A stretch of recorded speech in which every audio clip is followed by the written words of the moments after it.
and welcome. For this reading, we're bringing through messages from Orion. So they want to talk about astrology. They want me to pull some of the astrology cards and just kind of see what comes through. I feel like they've had a big focus actually for Orion on astrology, so it's really interesting. They love this deck. This one and the Alchemy Oracle, I feel like always want to be connected to the Orion reading. So, all right, let's see what comes through. But there's a big focus on astrological impacts is what I'm hearing. So if you're not familiar with your birth chart, I would definitely start learning that, because if you feel connected to Orion and identify with being connected to Orion, then there's been a big focus on astrology, and I definitely feel like this encouragement coming from them to learn that. We have Uranus with Genius. Wow, it's a very powerful energy. We have 12th house with Escape. I'm feeling this is specifically connected to Mercury and Pisces. This reading is timeless, but at the time that I'm recording, Mercury just moved into Pisces, which is a very spiritual, communication driven energy actually. So there's a lot of energy with Mercury and Pisces of receiving psychic downloads, information. It's a very potent time to connect with guides. It's a very potent time for dreams as well, especially with this 12th house energy here, because that is the house of our chart that does rule dreams, right? And it is the house ruled by Pisces, which is why I'm getting Mercury and Pisces with that. So very interesting. And then we have the second house with Owning. This is the house that is connected to our personal worth, our finances, our self-worth, what we value. Yeah, very interesting. I would definitely, if you're familiar with astrology and you know how to look up transits, I would check out what is transiting right now through your 12th house and your second house, because there's a big focus on these two and what is moving through there and how it's impacting you at this time. If you feel like you're in need of an astrology reading, I actually just redid the website and the astrology readings that I offer. I just went in and added new services. So definitely check that out. The website's in the description box. But yeah, I mean, if you are not familiar with astrology and you're curious, these would be two areas to look at if you're just starting to teach yourself. Okay, very interesting. And I would also just know where Uranus is transiting as well. Uranus is going to move into Gemini, I believe it's in June this year. So that's actually a huge change because it's been in Taurus for quite a bit now. So having Uranus in an air sign, things will move a lot quicker in that area of life that Uranus is moving through.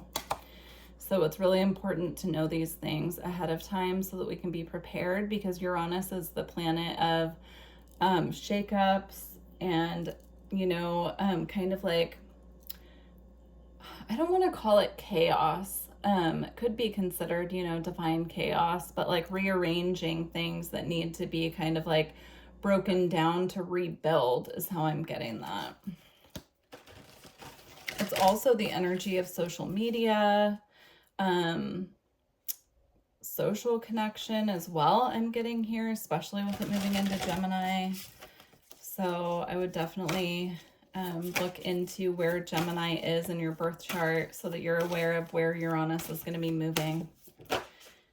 Okay, we have Aries with I Am. And then we have Saturn return with Age. So you get your Saturn return right around the time that you turn 30, and then again when you turn 60, right around there. It could be give it or take a couple years. So some of you could really, connect with being close to one of those ages, either right around 30 or right around 60. Or you could feel guided to need to look at when your Saturn return was.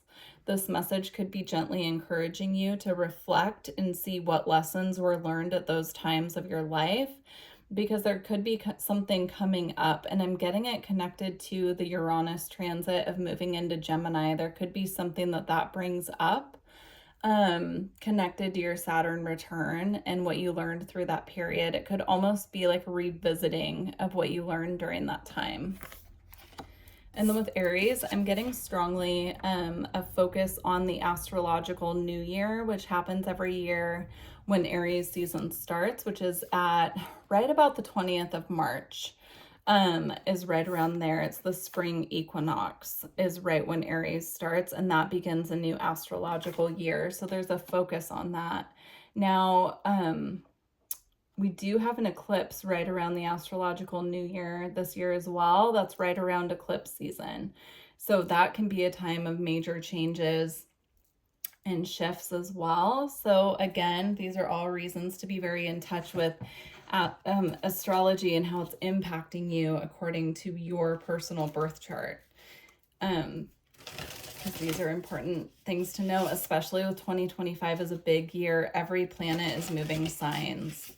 Even Neptune is moving into Aries this year. It's been in Neptune for a long time. So, or it's been in Neptune. Neptune has been in Pisces for a very long time. So, yeah.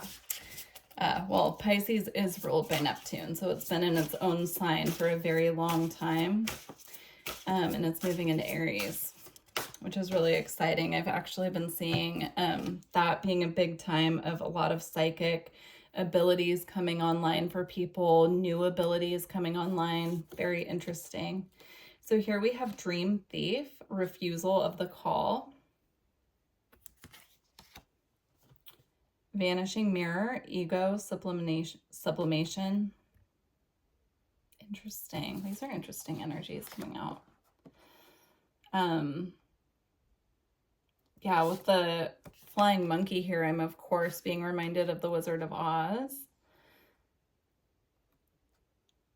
Interesting, because the vanishing mirror with the broken mirror is now reminding me of Snow White. So there's like this inner child energy coming through. If you're feeling like you're in the process of these big shifts and changes that could be getting brought up due to the astrology and how that's shifting and changing, I'm getting this like inner child energy connecting with things that you found comfort in when you were a child can assist you with moving through this, moving through these energies.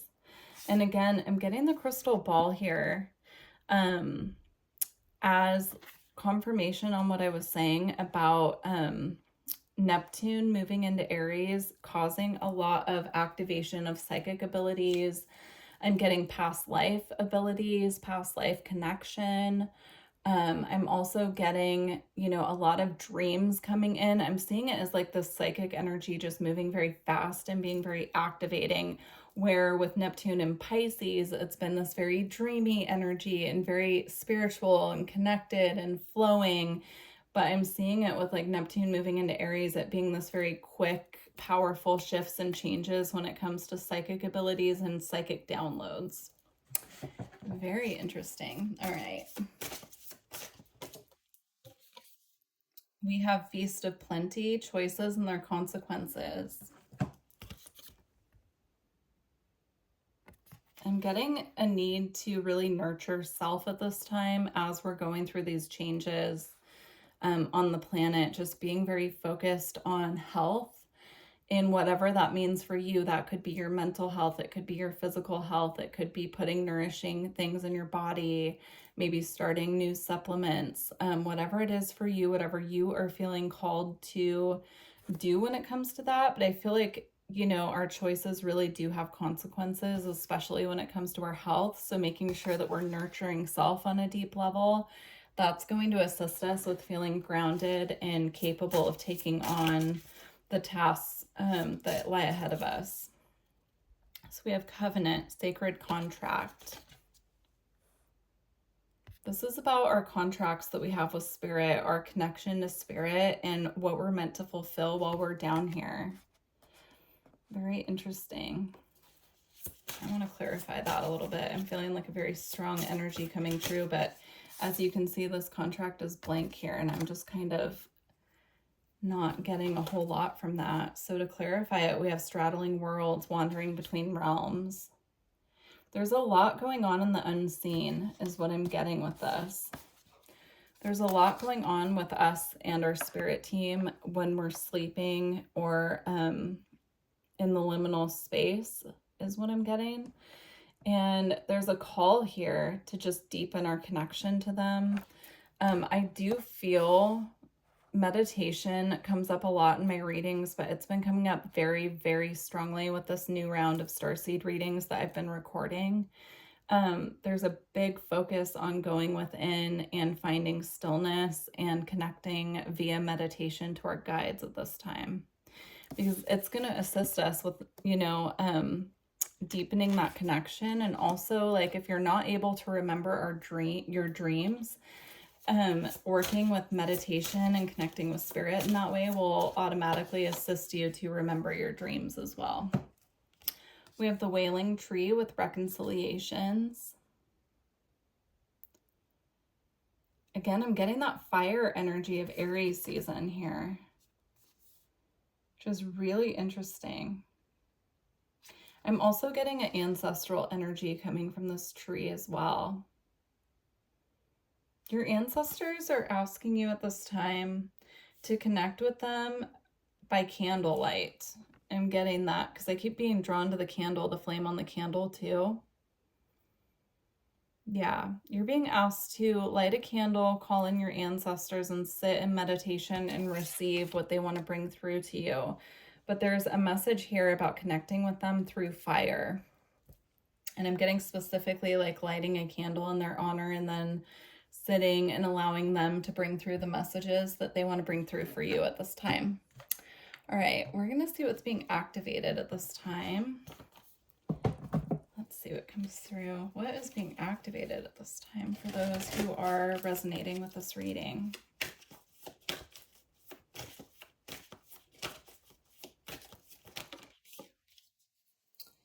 We have 3 different cards, or maybe 4. 4. We have the Halls of Learning, Spirit Guides, Confirmation, and Great Lessons.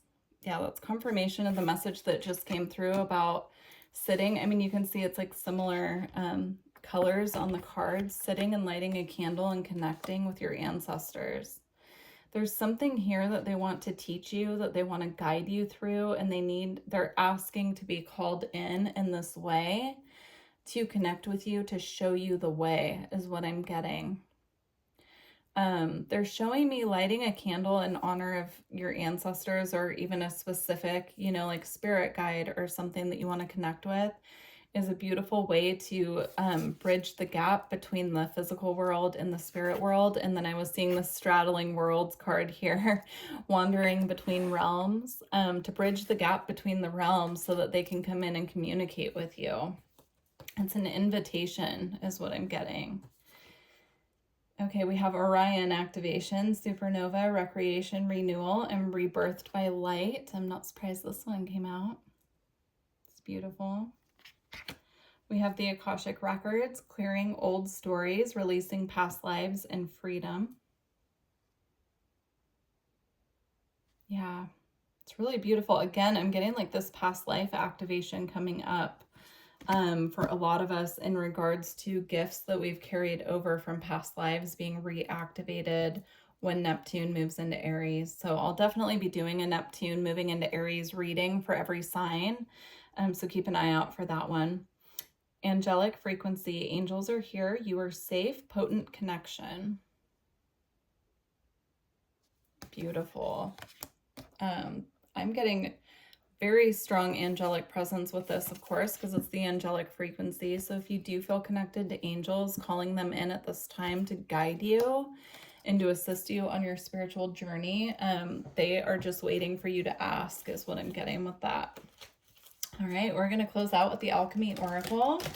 I do just want to mention while I'm shuffling, if I haven't already in this reading, that I'm going live to do free readings for subscribers, and I'm going to try and aim for at least once a week, but with my guess, it'll probably be more like every 2 weeks or so. We'll see how it happens. But definitely subscribe if you haven't already, so you get the notifications about those. And keep an eye on the community tab as well, because I will be announcing there ahead of time when I'm going to go live. All right. And do check out the website as well if you're interested in a reading, astrology, or energy work. I just went through and added new services and rearranged everything. I think I might have mentioned that already, but okay. Closing message. All right, we got 2. We have 3. Okay. The new pearl. Sparks of light. Love that card. And synchronicity. Those are all 3 beautiful energies here. Let me just find them in the book. While I'm looking, just make sure to like this video, please. If you've made it this far, it does help the channel, and I definitely appreciate it. Let's see. Oh, I'm missing a Roman numeral here. Sorry, it's going to take a second, guys, for me to find this.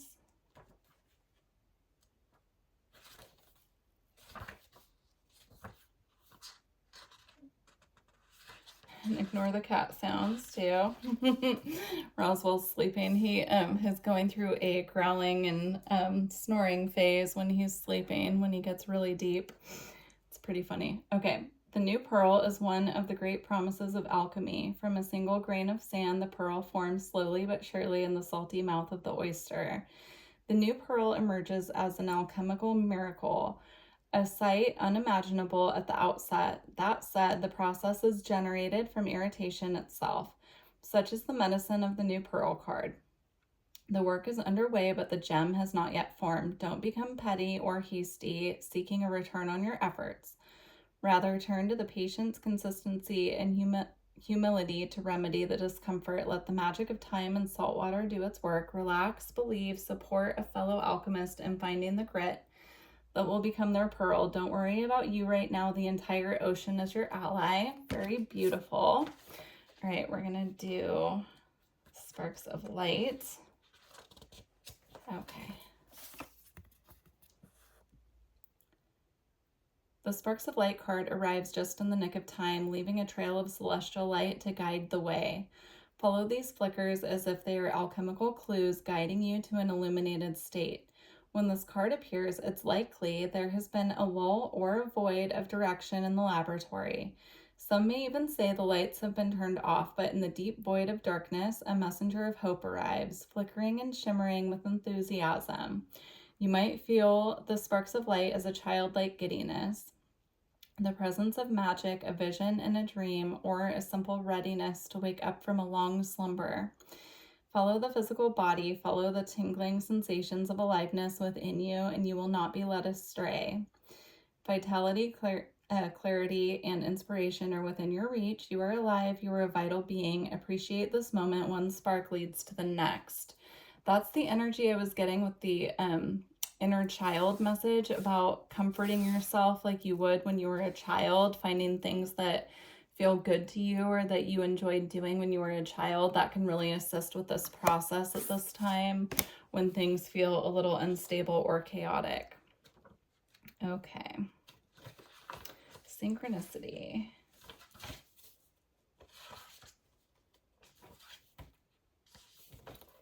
Okay. The synchronicity is the presiding deity of alchemy. It arrives to remind us that we are not alone in our queries or our journey. What are we here to do? What pulls us forward? Unanswerable questions are timeless fuel for flames of transformation. Mystics before us have uttered the same questions while tinkering in their laboratory. Do not underestimate the brave act of your attention to the details of daily life. To the ecology of our world, what you notice matters. You matter. When this card arrives, sacred messages abound. Everything is a living symbol, a synchronicity. Its guidance is sent directly from the alchemists who have come before you to encourage you along the way. See the deeper meaning of what is in front of you in this very moment. The new eye opens. Very, very beautiful messages. Thank you so much to Orion for bringing these messages through, and I look forward to connecting with you all in the future. Please like the video if you made it this far, and let me know how this resonated in the comments section. All right, thanks guys. Bye.